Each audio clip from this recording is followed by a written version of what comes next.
Hello and welcome to our YouTube live here at Refined Skin and Body Clinic. My name is Keziana Ivory, and on set with me is Dr. Chirako Techa. He's going to introduce himself. And as usual, we have come today with our topic, Platelet-Rich Plasma, PRP, which we are going to discuss in general. We're going to get down to the root of PRP. But first, let me get the doctor introduce himself. Thank you, Kezia. As you said, I'm Dr. Chirako Techa. I'm an aesthetic physician, founder and owner of Refined Skin and Body Clinic, and I specialize in all forms of aesthetic and functional medicine to help you look, feel, and perform better. Yes. Thank you. Thank you, Doctor. So before we go any further, kindly subscribe to our YouTube channel and please hit the notification button so that every time we post these things, you are the first to get a notification. So first of all, Dr. Chirako, what is PRP, or what is PRP in full? PRP stands for platelet-rich plasma. So if you think of your blood, you have red blood cells, which carry oxygen around the body, white blood cells, which fight infection, and you've got platelets suspended in something called plasma, which is the liquid or yellow part of the blood that is responsible for healing factors and healing. When you get a cut, it comes and heals that part. So in platelet-rich plasma, we take your blood, we put it through a centrifuge where it separates the blood into different components. The stuff at the top, the yellow stuff, is the platelet-rich plasma. Or to be strictly speaking, the platelet-rich plasma is a specific volume of that, the lower part of that yellow suspended volume. So when you come for PRP, a lot of people talk about it. When you come to see me or any other doctor, platelet-rich plasma is the rich component of that plasma, not the whole thing. If you see the doctor taking the whole part, that would be classified as platelet-poor plasma. Okay. So we want to know, what does platelet-rich plasma treat? Because we know it's a common treatment around most clinics, but what does it treat? It can treat a variety of things. So if I start with the human body, myself, for example, we use platelet-rich plasma for treating of hair loss. So that's the first thing. We can treat it for healing of the skin, where you've got scarring, post-acne, you've got wrinkles in the face that you want to improve. The plasma, the platelet-rich plasma helps heal that and improve the outcome. So you've got the hair, you've got the face, you've got the breasts in women after they've given birth, for example. They've got sagging breasts and they've got loss of volume. The cleavage part, it can be used for that. We use it for stretch marks, improved stretch marks. We use it for the vaginal tightening, for men who may face impotence or issues with erections, used there. We use it for joint pains, people who've got osteoarthritis, now pain walking up and down the stairs on the knees. We use it for improvement there. And also, we use it for children who have had burns, for example. I've had some kids who burnt the skin from hot milk, for example, unfortunately. We use PRP to help heal that at an early stage so they don't result in contractures or bad scarring. So you can do a variety of things. Okay, so speaking of hair restoration, usually clients want to know how fast can they see the results after doing PRP. So remember, these are body's own healing factors, so it depends on your lifestyle also and your age. The younger you are, the better your plasma is, more rich in nutrients. The older you are, it takes longer. However, in general, for the hair, you require a treatment once a month for about 3 months, and then maybe a top-up treatment every 6 months or 1 year, depending on the cause of hair loss. Hair loss has many, many different factors. For example, my hair loss is due to androgenetic alopecia, or male pattern hair loss. So I require more repeated treatments because of hormonal issues.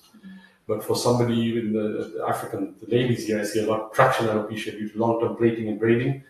Provided they take care of the hair, they don't go back to bad habits of plaiting and braiding all the time, heavy braids, avoiding relaxers. A couple of treatments will start seeing the hair growth coming back, and then continue for a while, depending on their outcome. It's not magic per se that you do one treatment and your hair will come back.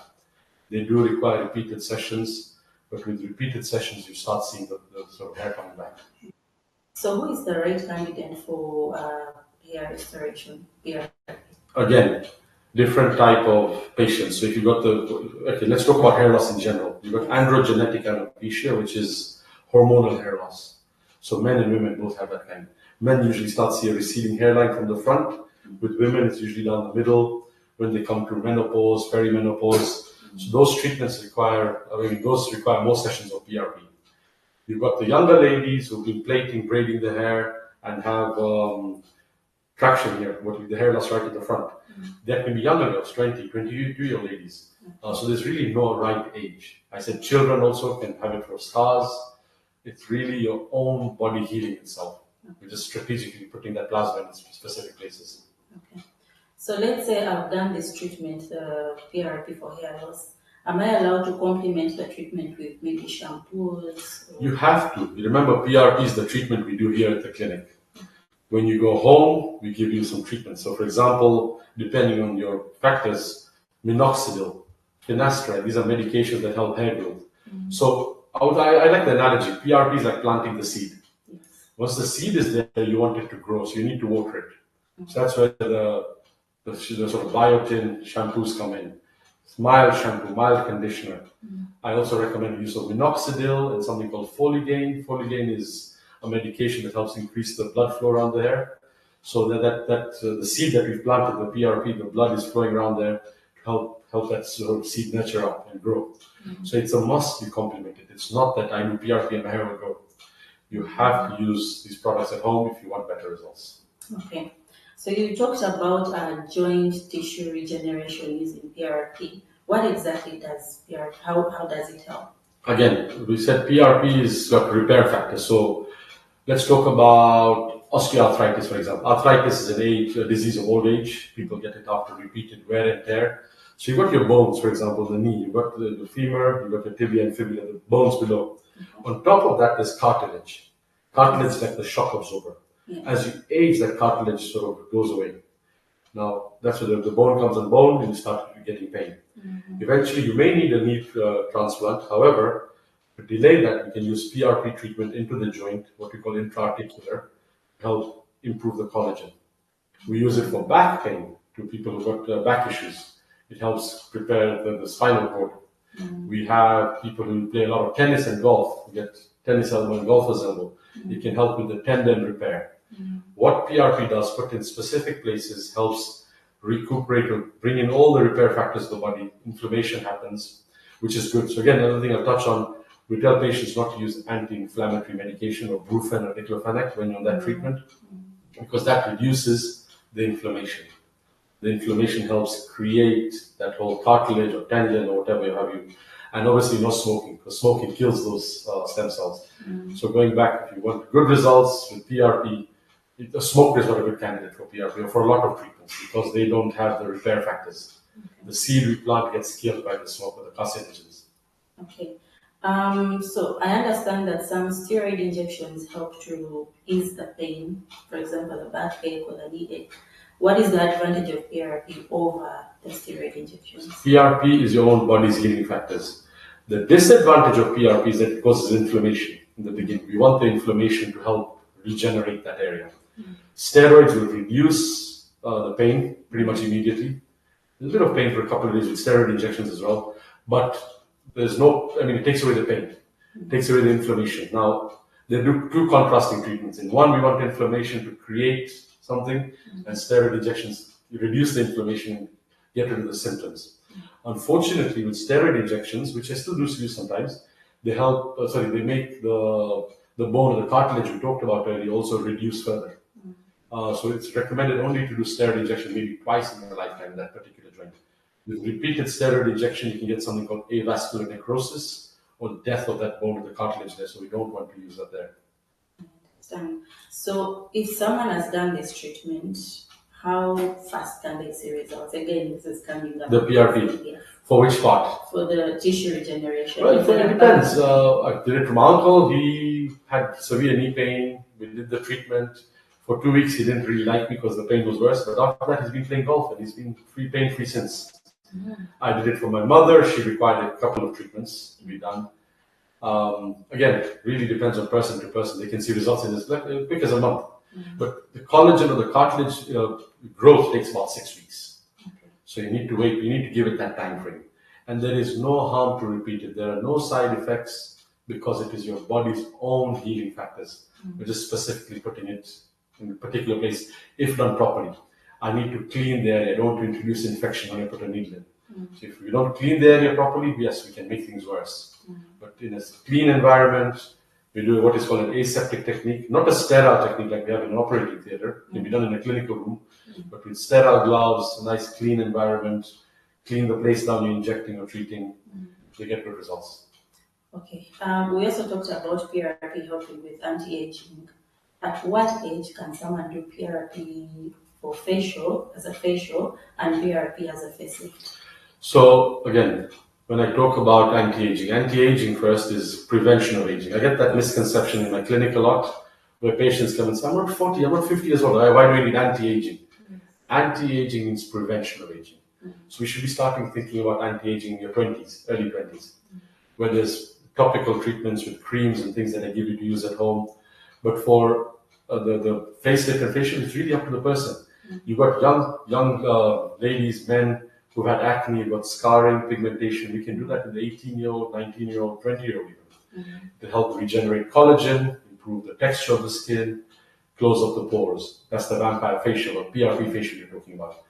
The PRP facelift, commonly known as the vampire facelift in the US, is done by injecting also dermal filler collagen along with your plasma in particular parts of the face to help lift up and stimulate collagen.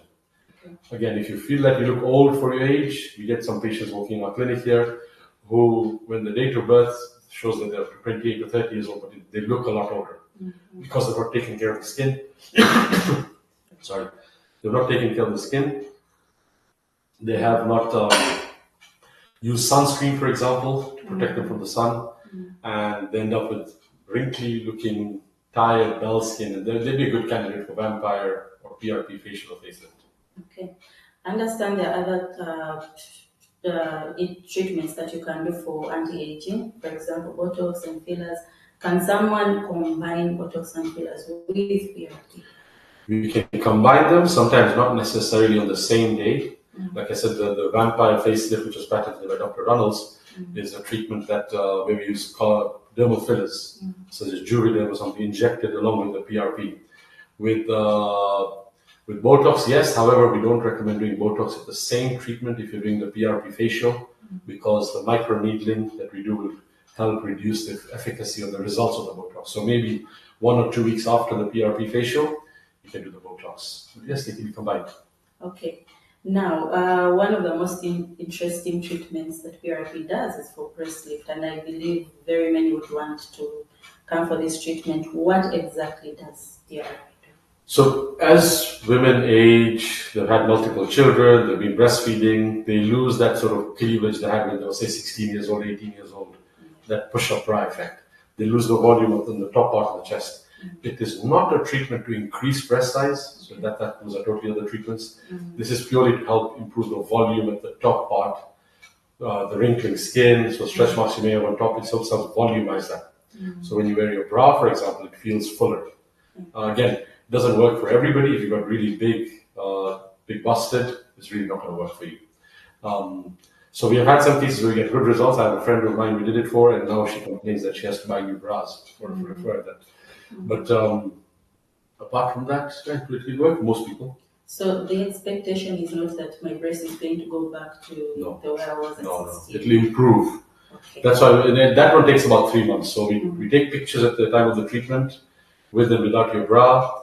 We do the treatment after 3 months. We bring you back in for a repeat picture. In the same bra, you will notice the volume build up on that bra here. It won't give you bigger breasts. It will not make them look like you're 16. It will help improve them. Okay. If you don't want surgery. The gold standard would be breast implants, but people also don't want that because it is invasive. In our patients here in Uganda, and South Sudan and Rwanda, we have a lot of issues with keloids. Keloids are thick scars. So when you have any surgery and you're keloid prone, you can't do that. Otherwise you end up with a sort of more disturbing outcome.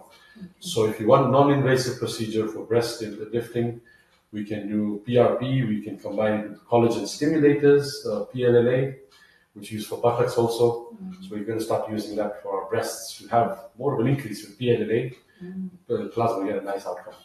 Okay. So is it safe for breastfeeding mothers? I would not do it when you're breastfeeding. Not because of the safety effect, but breastfeeding mothers have already heavier breasts, the milk production.